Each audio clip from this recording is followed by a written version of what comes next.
No, Jane, I've told you once, I've told you 100 times, this is not your month. It's Dickens's month. You just have to wait your turn, got it?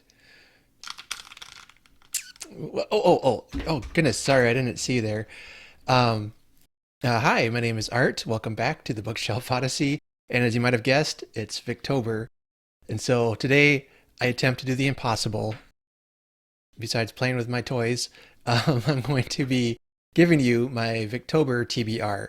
First of all, if this is the first time you've heard about Victober, you must be very new to BookTube. Victober is the greatest reading month in the entire year, second only to Christmas. And coming from me, that says a lot. But Victober is where we celebrate Victorian literature for the entire month of October. And there's some reading prompts and lots of fun planned around that. Different channels will host different things, and it's just great. It is something that really helped to grow my uh, ability and my love of reading Victorian literature. The opportunity to really dig deep into different authors and some of their work, authors I had never even heard of before I joined BookTube. So it's really a tremendous month of reading some of the great classic works of literature from the 1800s. If you want to know more, I will leave the links down to the hosts of this year's Victober. Their channels will be linked in the comments if I remember. With that, let's go ahead and look and get into what I'm planning to read this month. So I'm going to start my TBR, not really in any order, but just with the books that I have in hand. I have some books on Kindle and some books I'll be listening to on audiobook. So let me go ahead and reach back to my pile here. And the first book I want to talk to you about is The Letters by Elizabeth Gaskell. I've been reading this book throughout this year. I started back in April. I was hosting a read along that month called Gask April, and I was just reading some of Gaskell's works and talking about, I think we all read North and South together, but I'm hoping to kind of make some headway through that book this month. I'm not planning to finish it in October, but I'm a little bit, I'm kind of behind where I wanted to be in this book by now. And so I'm just going to make reading from this book some priorities. And I'll probably have another video where I talk more about some of the letters. I have a few where I've already read some, and I'm going to probably do some more in October. So make sure if that's something that interests you, make sure to subscribe to my channel so you can get those. She's so charming and so witty in these letters. I've almost read all of her novels and quite a few of her short stories and novellas. I haven't read her all yet, but I feel like I'm discovering her all over again with these letters. Just a different side of her personality comes out.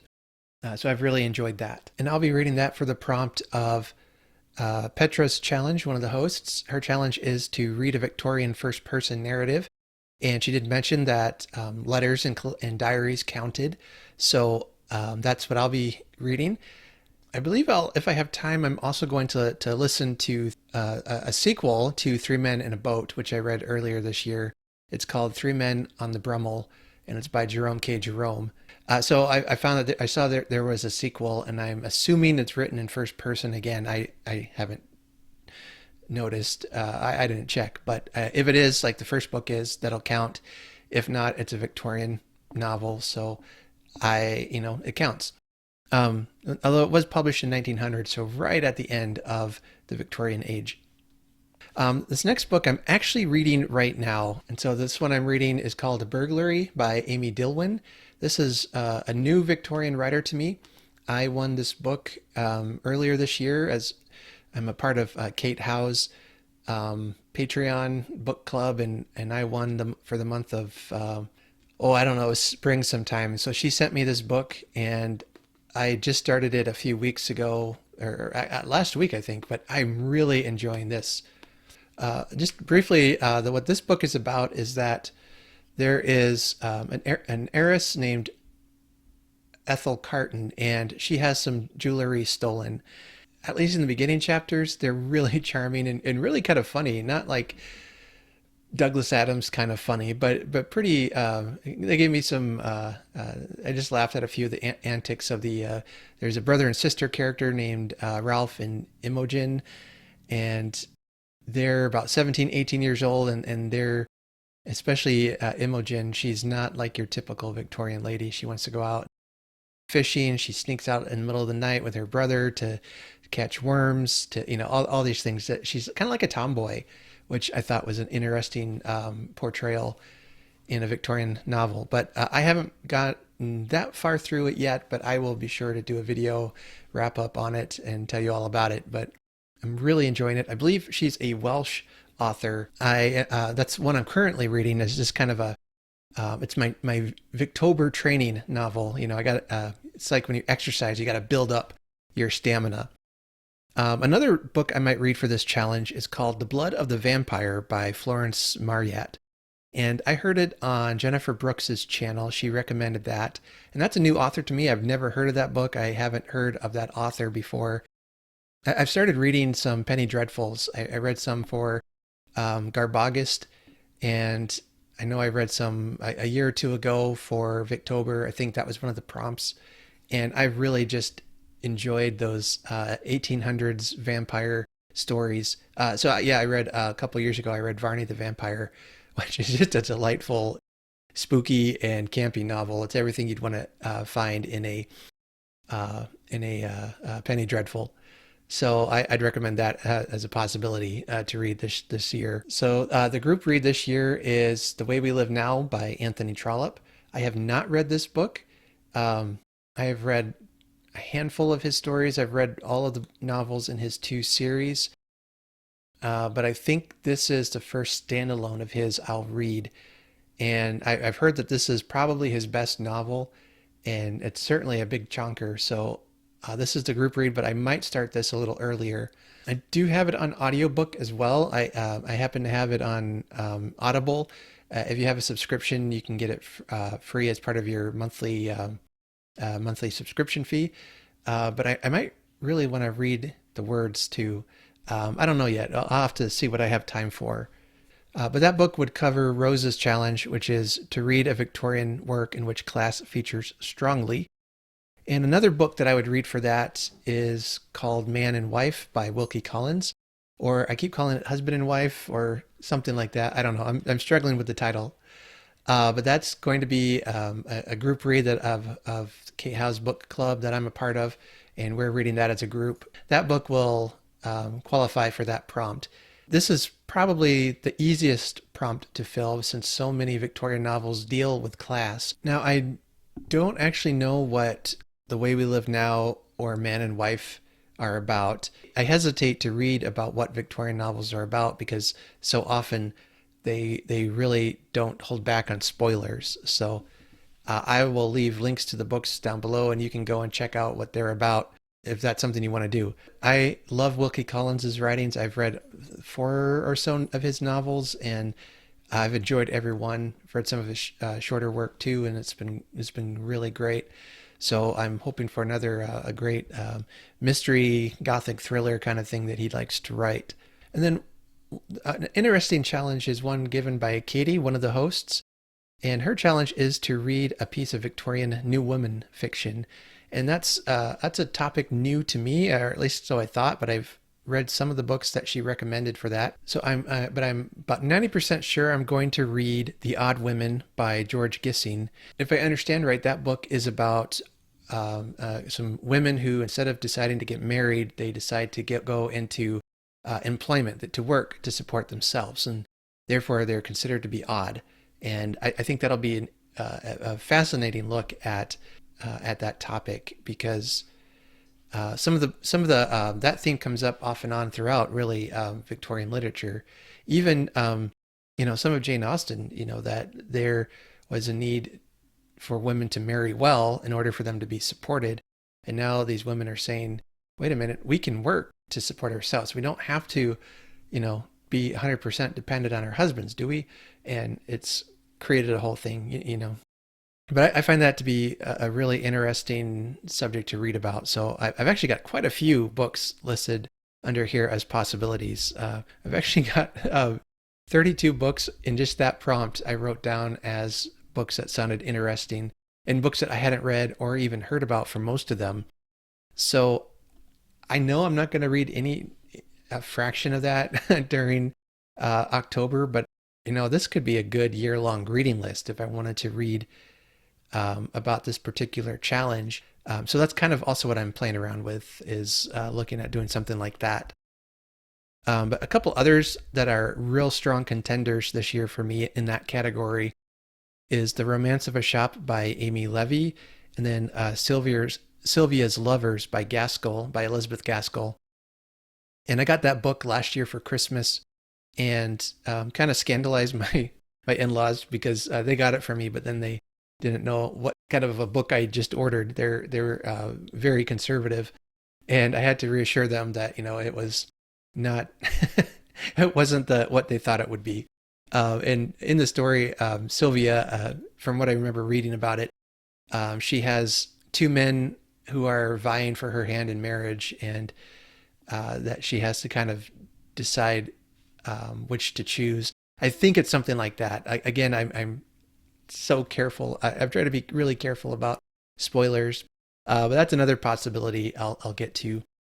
And then speaking of Katie from Books and Things, her challenge, a couple weeks ago, I won a copy of her book in a giveaway she was having on her channel. And what's awesome is she was even able to autograph it, which really just delighted me. I was very happy to get this book, and I'm looking forward to reading that. And I'll actually be reading that through Victober as well.